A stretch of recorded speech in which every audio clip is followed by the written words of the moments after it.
Boa tarde a todos, sou Daniel Marques, diretor executivo da B2L. Nós estamos agora fazendo uma série de lives todos os dias, 3 horas da tarde, até semana que vem, para poder trazer um conjunto de empreendedores, advogados de grandes escritórios, para que possam dar dicas, ferramentas, modos que a gente possa estar realmente enfrentando essa situação atual que nós estamos vivendo de lockdown no nosso país.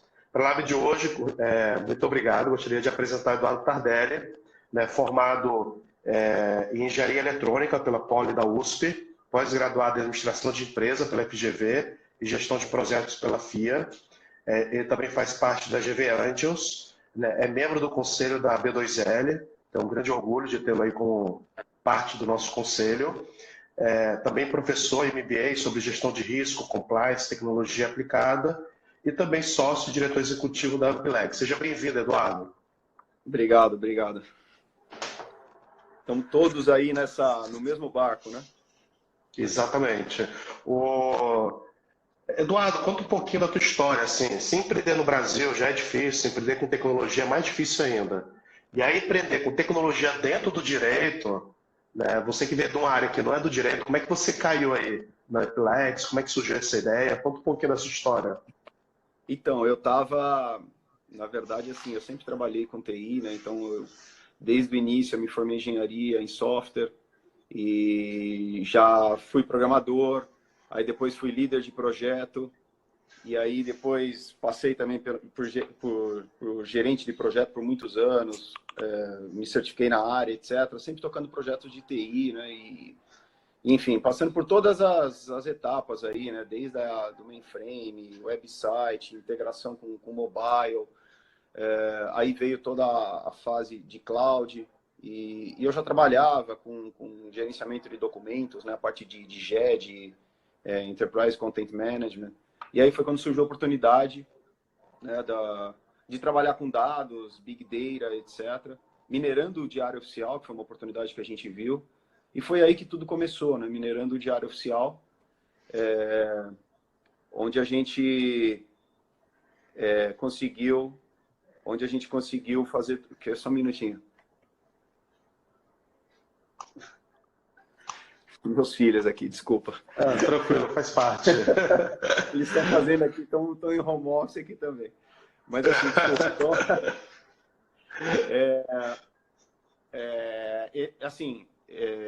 Surgiu essa oportunidade, então a gente começou minerando os diários oficiais. A gente foi uma das primeiras empresas, ainda na época da ClipDO, né, fazendo publicações online. E aí a coisa seguiu, quando a gente recebeu uma oportunidade, aí veio uma oportunidade de empreender na área de investigação, né, na parte de due diligence e background check, vindo especificamente, né, de uma demanda de um banco, né, no mercado financeiro. Então aí a gente começou a desenvolver e a coisa cresceu, etc. E hoje a Apilex ela é especializada não só em capturar dados, mas enfim, evoluiu uma plataforma de investigação mesmo, né, agregando dados, né, para tomada de decisão de risco. E assim, qual é a diferença que você vê na área do direito, desenvolver tecnologia no direito em relação a outras áreas, como, por exemplo, o mercado financeiro, como você comentou agora, na medicina, na área de agro, né, também, que está desenvolvendo muito. Qual foi a coisa que te chamou a atenção, assim, no primeiro momento que você começou a se envolver nesse ambiente mais jurídico? Então, na verdade, a área jurídica, ela sempre foi uma área bem tradicional. Se a gente pegar alguns anos atrás, era uma área que não se investia muito em tecnologia. Os processos eram muito tradicionais e muito assim, manuais e tailor-made, especificamente. A gente viu essa oportunidade, né, porque, de novo, as coisas começam a tomar um volume e a gente percebeu que se perde muito tempo, né, se perdia muito tempo buscando informação. E o advogado, ele vive em cima de informação, ele trabalha em cima de informação para tocar os seus processos, né, para ajudar os seus clientes, etc. Então, a gente viu ali uma grande oportunidade, obviamente que também um grande desafio, porque hoje a gente fala muito aí em Lawtech, Legaltech, transformação digital, advogado 4.0, mas foi todo um processo aí, né? A gente está falando de alguns anos, né? A Apilex mesmo está indo para o 5º ano, 15º ano. Esse ano a gente faz 15 anos em abril. Inclusive, olha, parabéns, A gente até a festa marcada, mas tivemos que postergar também. Mas uma decisão difícil de se tomar. Mas, enfim, faz parte. E a banda da Plex vai tocar? Então, pois é. No final do ano tocamos, né? Mas agora vamos ver. Planejando aí. Ótimo. Eduardo, com a tua experiência aí em gestão e tecnologia dentro do direito e também em outras áreas de negócio, você é mentor, investe em startups também, faz parte do GV Angels, que é um grupo de investidores de ex-alunos da FGV. Quais são os principais fatores a considerar nesse momento para a tomada de decisão? Quais são os principais fatores que você considera assim, essenciais, né, para tomar decisões de negócio? Assim, depende muito vamos dizer, do perfil onde você está, né? Se você é investidor, você precisa olhar algumas coisas. Se você é empreendedor, né? Ou sócio em um escritório, enfim, você precisa levar em consideração aí alguns fatores, né? Então, obviamente que assim a gente está vivendo o momento que nós estamos vivendo é um momento muito atípico na história, diria até que único mesmo, né? Até parece um filme que a gente está vivendo, porque as coisas estão acontecendo muito rápido, né? É diferente, assim, se a gente pegar lá no passado, onde você tinha menos informação, as coisas demoravam para chegar, então você tinha, por exemplo, falando cenários aí de crises do passado, né? Até guerras também do passado. Hoje em dia as coisas estão acontecendo muito rápido, o mundo está muito conectado, né? A globalização favorece muito isso. Então é assim, a gente está olhando para fora, né? Então estamos olhando a China, estamos olhando a Europa e a gente está meio que vendo o futuro, mas o futuro muito próximo, de coisa de alguns dias. E isso está acontecendo, é muito rápido e as decisões precisam ser tomadas também. Então, olhando assim as decisões, e todas elas não são fáceis, né? A primeira coisa que nós temos que olhar no perfil do empreendedor é a segurança mesmo, a saúde. Essa é a primeira coisa que tem que ser olhada. Então, inclusive foi uma das primeiras ações que a gente tomou na Pilexis, até um pouco antes aí de estourar tudo isso na mídia, a gente já trabalhava home office, mas não 100%, não full time, né? Algumas equipes assim trabalhavam 2, 3 dias, tinha até equipes assim que trabalhavam 4 dias, mas até aí era exceção. E aí, assim, do dia para a noite vira regra, a gente se adaptou muito rápido, porque a gente já estava preparado para isso, mas eu entendo que tem muitas empresas que não estavam preparadas, né? Mas o primeiro ponto é esse, é você cuidar da segurança dos seus colaboradores, né? Porque a gente está falando, né, de um vírus extremamente contagioso que pode impactar a saúde, né, não só dos colaboradores, mas dos seus familiares e etc, né? Então, a primeira coisa que tem que ser olhada, né, imediatamente, né, no primeiro momento, é a questão da segurança mesmo na saúde. O segundo momento, aí você olha para a segurança da empresa. E aí a gente está falando aí de várias frentes, né? Então você tem a frente de vendas, né? Então o que tá no pipeline de vendas, o que está próximo de ser fechado, em que estágio que está essa venda. Obviamente também depende muito do setor que essa venda está acontecendo, né? Tem muitos escritórios de advocacia que são especializados em um setor, outros já não, atende vários setores. Então a gente vê hoje aí diversos setores sendo extremamente aí prejudicados, né? E por outro, né, você vê outros setores aí sendo extremamente demandados, mas obviamente todos eles passando por grandes mudanças. E isso impacta também na tomada de decisão dos clientes, né? Então quando a gente fala de pipeline de vendas, a gente tem que olhar o forecast ali no futuro, porque por mais que você vinha numa projeção, né, seja boa, ou enfim, dentro do esperado, dentro do projetado no seu plano estratégico, você ainda assim, né, você precisa rever isso, porque assim, eu desconheço, né, e aí eu estou falando do cenário de startups, né, no Brasil, não só de Lotex e Legaltex, mas enfim, as demais startups e empresas. Eu desconheço uma empresa que tenha previsto, né, uma crise como o coronavírus aí no seu planejamento estratégico. A gente monta, né, no nosso planejamento estratégico, geralmente a gente monta 3 cenários: o pessimista, né, o realista e o otimista. E o cenário que a gente está vivendo, né, obviamente que assim, a gente sempre fala, pô, mas será que é pessimista? É muito cedo para dizer, né? As coisas estão acontecendo muito rápido, mas a gente tem que se preparar. Então, primeira coisa, olhando vendas, tem também a questão do fluxo de caixa, que é extremamente importante. né? Cada um tem que olhar para dentro da sua empresa e entender quão necessário é seu serviço para o seu cliente, né? É um serviço que ele pode cortar no primeiro momento, é um serviço que ele não pode abrir mão, né? Tem escritórios de advocacia que prestam um serviço recorrente, né? Que você paga ali um FII mensal e a coisa é uma recorrência. Então, essa recorrência, ela é essencial para o seu cliente. O seu cliente consegue conviver sem ela por um período ou não, ou é uma coisa bem específica, né? É um escritório boutique que faz uma coisa muito específica, que isso pode esperar para um segundo momento, pós-crise, etc. Então, tudo isso precisa ser avaliado para, obviamente, né, entender que isso vai impactar também. Cortes de custo, né, de imediato, que pode ser feito. Então, por exemplo, vou dar um exemplo para nós, né? A gente tem o nosso escritório e o nosso escritório ele já estava... desde o início do ano, a gente já não comportava mais pessoas, então a gente teve que pegar 12 posições no coworking 2 andares acima. Então, isso foi agora, logo um pouquinho antes do carnaval. A gente pegou as posições, já alocamos as equipes, então pós-carnaval todo mundo já começou a trabalhar ali, né? E a gente estava até feliz pra caramba, falou, pô, agora a gente ganhou mais uma sala de reunião, porque sala de reunião lá na Pilex, assim, assim, todo mundo briga ali para um horário, né? Então a gente já conseguiu mais essa. E aí, né, pô, que legal, bacana, né? E aí veio essa questão de todo mundo, né, ter que ir para casa, né, fazer trabalho remoto. Isso foi a primeira ação que a gente tomou. E aí, imediatamente, a gente já tomou ação de devolver as salas de coworking, né? Então vocês cancelaram, viram os custos e cancelaram logo o contrato. Porque o contrato também possibilitava isso, mas assim, o coworking, claro. O coworking te possibilita isso. Então, isso é uma coisa, também uma ação assim, de imediato que a gente tomou. A gente também, né, olhou também alguns outros pontos. Então, por exemplo,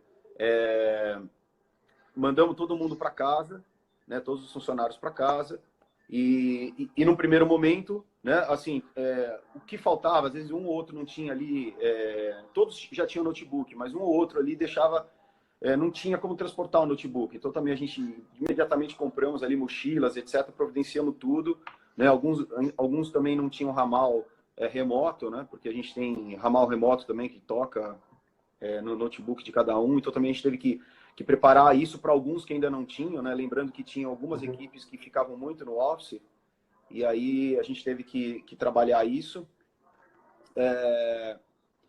Olhamos também aí a questão de projetos, então a gente olhou os projetos, né? Porque a gente trabalha muito com projetos, né? A gente tem muita coisa rolando ao mesmo tempo, então tem projetos assim vislumbrando o cenário de 3, 6 meses para frente, né? E são coisas que você precisa fazer investimento agora.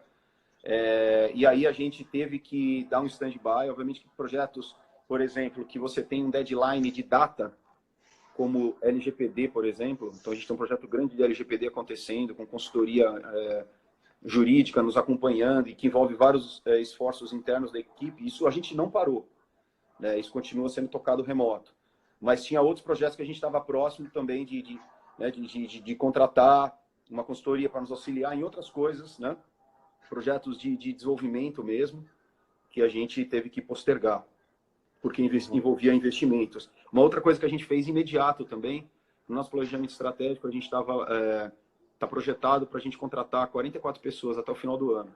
Até antes do carnaval, a gente já tinha contratado 15. Inclusive, todas elas começaram no dia 1º de março agora. No início desse mês, eles começaram, né, os 15. Inclusive, eu fiz, foi até engraçado, anteontem, eu até postei no LinkedIn, anteontem eu fiz, lá na Pilex a gente tem um evento que chama Café com CEO, que é quando eu me reúno, né, com os novatos recém-chegados, né, a gente sempre tenta juntar pelo menos aí meia dúzia, né, nesse caso aí eram 15, e aí assim, a gente fez 100% virtual essa reunião, café. Então assim, o Café com o CEO não tinha café porque cada um estava na sua casa. Cada um pegou café de casa. Pois é, então assim, foi um bate-papo virtual, mas foi muito bacana. Imagina assim, eu conhecendo as pessoas pela primeira vez, porque eu não cheguei a cruzar com eles nos corredores da empresa. E aí, assim, eu conhecendo eles pela primeira vez virtualmente, e a gente trocando esse bate-papo, onde eu falo sobre toda a nossa história, nossa cultura e visão, etc. Né? É um bate-papo aí por volta de 1h30, 2 horas. E a gente fez isso 100% virtual e foi inédito. E eu falei para ele, o que a gente está fazendo aqui é uma coisa inédita, né? Porque a gente faz isso geralmente uma vez por mês e essa foi a primeira vez que a gente fez virtual. Então foi um negócio assim bem bacana, né? E assim, eu tenho certeza de uma coisa também, né? Que o mundo não será o mesmo depois da crise, né? O que a gente está vivenciando agora, o que a gente está fazendo, o que a gente está aprendendo, o que a gente está tendo que aprender, né, em tempo de voo, isso vai impactar todos os negócios, a maneira como as coisas acontecem, etc. Mas assim, eu sempre olho pelo lado positivo, né? Como é que você acha que a cultura, né? O Apilec já é uma empresa de tecnologia dentro do direito, então você já tinha mecanismos, ferramentas, né? O programador geralmente ele consegue trabalhar muito bem à distância, mas como é que você acha que elemento da cultura do Apilec ajudou nesse momento de crise a fazer o home office, os colaboradores estarem integrados? Porque você tem, são vários funcionários, né? Eu não sei se chega a 100, 200 funcionários que fazem parte do teu time atualmente. Um momentinho que deu uma... Tá me ouvindo? Opa, tô. Então, atualmente a gente tá por volta de 100 funcionários, né? E realmente, né? Na verdade, assim, a gente tem uma cultura muito forte, né? O pessoal é bem engajado, a gente identifica isso muito, nosso processo seletivo é muito trabalhando a questão aí de perfil mesmo, perfil que se encaixa, né, no que a gente busca, e a gente faz todo um treinamento interno, então a gente já tem, né, um pessoal bem engajado, a gente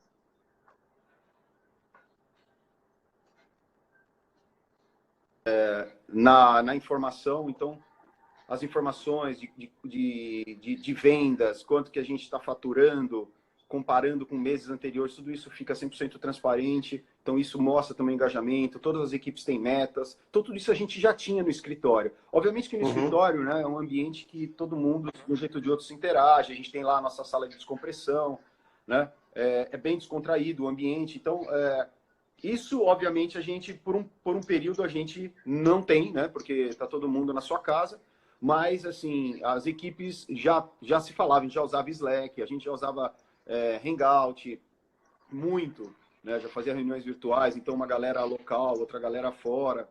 Então, isso já era de praxe, né? A própria questão mesmo de todo mundo estar conectado, então todos os nossos sistemas que a gente usa estão na nuvem, 100%, né? Inclusive, assim, a gente fechou a porta da empresa, literalmente, né?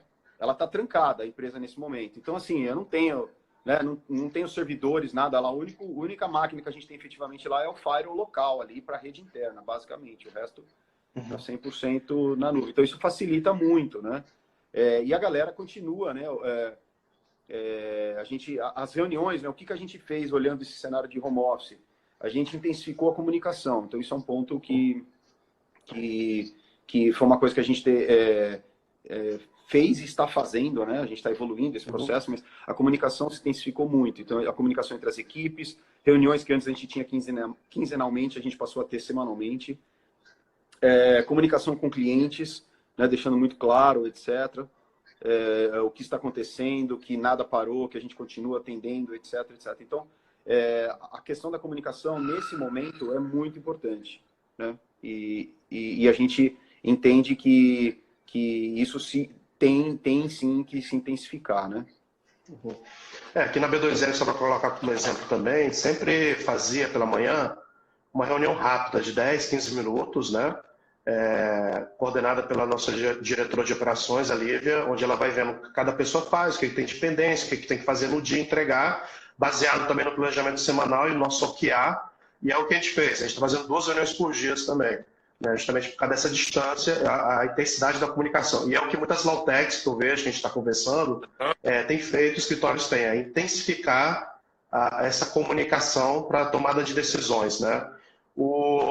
E aí, Eduardo, uma coisa que é muito importante, assim, o que você acha que a gente deveria considerar, né, em relação a, de repente, analisar o negócio, analisar o próprio escritório, a própria empresa, focado, de repente, não sei, em novas receitas, novos produtos, novos serviços ou não, né? Questão de redução de custos, você já citou alguns deles, exemplos concretos, mas que conselhos você daria, por exemplo, para uma startup que está começando agora, né, não tem fluxo de caixa, né? A receita dela é muito baixa, o escritório também, né? Os grandes também, imagina, os grandes têm uma dificuldade muito grande porque são grandes. Imagine você ter um fluxo de 200, 300 pessoas e agora todo mundo tanto trabalhando no home office, né?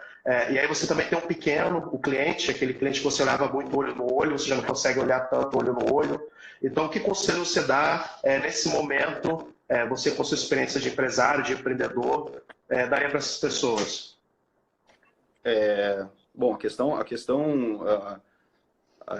assim, uma coisa é o planejamento, né, que você olha para frente, outra coisa é o que está acontecendo no fluxo de caixa. O fluxo de caixa, né, que você está recebendo, que obviamente a gente tem aí a questão que assim, um risco alto aí de aumentar a inadimplência, né? Então, o fluxo de caixa é o seu batimento cardíaco, né? Uhum. A questão do capital de giro também é uma outra coisa importante, lembrando que a grande maioria das empresas aí, né, mais de 90% das empresas no Brasil não tem capital de giro para aguentar um mês, quiçá 2. Então, assim, o que você tem que fazer de imediato, né? Primeiro, você tem que entender aquela coisa. Se você tem dívidas para pagar, tentar renegociar imediatamente essas dívidas ou pausar o pagamento.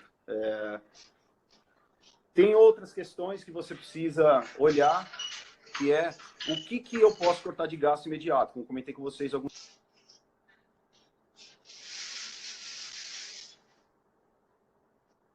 Então, tem coisas assim que eu preciso olhar para dentro, parar, olhar e ver o que eu consigo cortar, né? Lembrando, né, o mínimo de impacto na operação, né?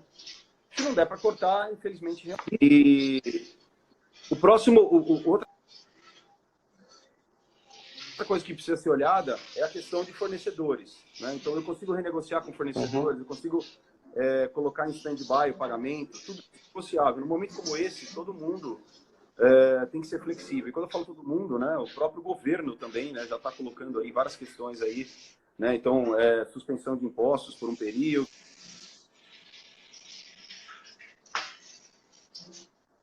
E que precisam ser colocadas, entendeu? Uhum. Então, excelente, Eduardo. meu celular aqui não para de tocar.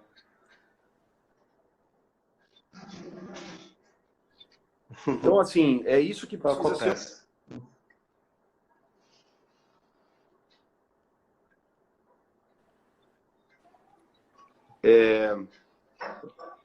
Então, assim, esse é o ponto que precisa ser, né, olhado com muita calma. Tem também, assim, a gente ainda não fez nada olhando a questão de funcionário. A gente tenta preservar o funcionário, a questão de salário, essas coisas, isso a gente não mexeu. Eu acho que isso já é um momento difícil para todo mundo. Obviamente que, de novo, né, isso é de cada empresa, mas, assim, no nosso caso, a gente optou em manter, né? Mesmo porque, de novo, a gente está acompanhando, né? Assim, está acompanhando o dia a dia ali da operação, entendendo se vai impactar em consumo, né, dentro do software, se vai impactar a nossa receita em termos de inadimplência. Então, isso a gente está acompanhando muito de perto. Dependendo de como for, a gente vai tomar, né, outras decisões mais para frente. Mas, assim, a nossa opção ali, no caso, foi manter assim, intacto nessa questão de salário, etc. Todo mundo vai para casa, continua trabalhando como se nada tivesse acontecido, obviamente que, né, dentro desse contexto de crise. Mas, assim, a gente está trabalhando bastante para que não, assim, a gente tenha um mínimo de impacto aos nossos colaboradores, porque a gente entende que assim, isso é muito importante nesse momento, né? Essa força e, assim, obviamente a empresa conseguindo seguir em frente dessa forma, né? Mas, assim, eu entendo também, né, assim, não dá para também esconder, a gente entende que é um momento muito difícil e que, infelizmente, muitas empresas não vão conseguir atravessar aí a crise, se essa crise levar aí mais que 2, 3 meses, talvez mais, não sei. Então, assim, isso é uma realidade, não tem como esconder, por mais que, assim, no mundo inteiro, não só o Brasil, né, mas, assim, no mundo inteiro, os governos estão ajudando, estão fazendo ali, né, diversas ações que também nunca fizeram, né, assim, são ações, assim, de tempo de guerra mesmo, mas mesmo assim, a gente entende que tem business que serão muito afetados, né, muito afetados. Isso. E aí, quando a gente fala também do judiciário, né, a gente está vivendo esse momento de digitalização da sociedade, e tudo que é tipo de informação pode ser sujeito à digitalização, né? E eu acho que mais que nunca também é o momento de a gente refletir o quanto a gente pode avançar na digitalização dos nossos processos, na comunicação entre os tribunais, Sim. porque a tecnologia, na minha visão, é uma ferramenta espetacular para que a justiça não pare, especialmente no momento em que o país está em shutdown. Tem certos setores da sociedade que não podem parar, né? E a tecnologia está aí justamente para servir como ferramenta para que a nossa justiça continue funcionando de maneira eficaz, mais rápida, veloz, né? Atendendo às necessidades da nossa sociedade. Eduardo, estamos chegando ao final aqui da nossa live. Eu queria fazer um pequeno ping-pong com você. E aí você fala o que vier primeiro na sua cabeça, o que você achar que é relevante e importante, assim, não tem resposta certa. Tá A primeiro certo. lugar, assim, um livro. Um livro? Bom, assim, um livro que me marcou muito, que foi dali que a gente mudou radicalmente a nossa área comercial, é Receita Previsível. Do Receita Aaron Ross. Previsível. Do Aaron Ross. Ótimo. Perfeito. Um filme. Um filme? Olha, um filme que eu gostei bastante, eu até vi, foi anteontem que eu vi com meus filhos aqui, que eu falei, vou retomar com eles, foi O Náufrago. Um filme de superação, né? Um filme que ele passa ali por um período também, uma dificuldade grande, mas assim, no final ele consegue voltar à vida dele, mesmo tendo perdido algumas coisas nesse período, mas ele ganhou outras. Então, assim, é um filme que reflete muito também esse momento que a gente está vivendo, que vai passar. Um exemplo de uma pessoa que você admira, um exemplo. Meus De um pais. empreendedor, seus pais. Ótimo. E por último, Eduardo, uma mensagem aí para os nossos associados, para as pessoas que vão estar ouvindo nossa live agora e depois. Bom, pessoal, assim, todos nós aí, né, estamos passando por esse momento, sem exceção. Não é um setor, né, é o país como um todo, o mundo como um todo. E aquilo lá, né, a única coisa que nós temos certeza é que essa crise vai passar. A gente só não sabe quando, né, mas que ela vai passar, ela vai passar. Nós lá já tivemos outras crises, obviamente nada comparado a isso, né? Mas assim, crises diversas, né? Tivemos crises societárias, crises financeiras, né? Como comentei, a gente está indo para o 15º ano de empresa, né? Então já teve 2 situações que a gente quase fechou a empresa no passado, né? Então assim, a gente já passou por várias dificuldades e essa é mais uma, né? O importante nesse momento, né, é olhar para frente, né? Entender como eu posso evoluir, o que eu consigo tirar de gordura, o que eu consigo tirar de serviços que é mais assim um peso do que enfim, que contribua menos aí para minha receita, né? Se unir também, né? Então se unir aí à comunidade empreendedora, né? A própria assim a comunidade da B2L também, né? Porque de novo todos nós sem exceção estamos passando por esse momento difícil e assim uma coisa também não tenha dúvida que a gente vai sair muito mais forte do outro lado, né? A trancos e barrancos, assim, com as dificuldades que a gente tiver, né? Todo mundo de um jeito ou de outro está fazendo seus sacrifícios, mas é um momento de muito aprendizado profissional, né? Aprendizado na vida pessoal também, familiar, e assim eu estou muito confiante que isso está sendo aí um período onde a gente vai aprender muito mesmo. Aprender muito e se tornar, né, todos nós seremos aí seres humanos melhores após esse período. Então, perfeito. A B2L também, como o Eduardo falou, a gente tem todos os nossos grupos do WhatsApp, Telegram, tem muita informação de qualidade circulando nesses grupos. A gente está montando também dentro da B2L uma rede do bem, onde vários associados nossos, Lawtechs e Legaltechs, estão oferecendo e vão oferecer seus serviços de maneira temporária e gratuita. Também estou unindo todos os nossos associados escritórios, que estão produzindo também e-books, material informativo, voltado ao direito, né? Como você supera essa crise em relação ao direito tributário, direito trabalhista, direito previdenciário, o que você pode fazer para poder se proteger, blindar, ajudar seus funcionários, passar por esse momento. Também está unindo também uma cartilha com todas as informações para estar distribuindo para a comunidade. Eu acho que mais do que nunca, né, essa chamada para a colaboração, para o bem, para a união, ela é muito importante. Eduardo, muito obrigado aí por disponibilizar um pouco do seu tempo. Aí eu sei que é sempre bem escasso para dividir um pouco da sua experiência. Ah, é? Ótimo. Perfeito. Muito obrigado mesmo aí por estar conosco aí. Um grande abraço. E, pessoal, nos vemos aí semana que vem, na segunda-feira, às 3 horas da tarde. Vamos continuar com nossas lives. Muito obrigado aí pela participação de todos. E compartilhe aí a nossa live da semana que vem. Um grande abraço. Grande abraço. Tchau, tchau. Até mais.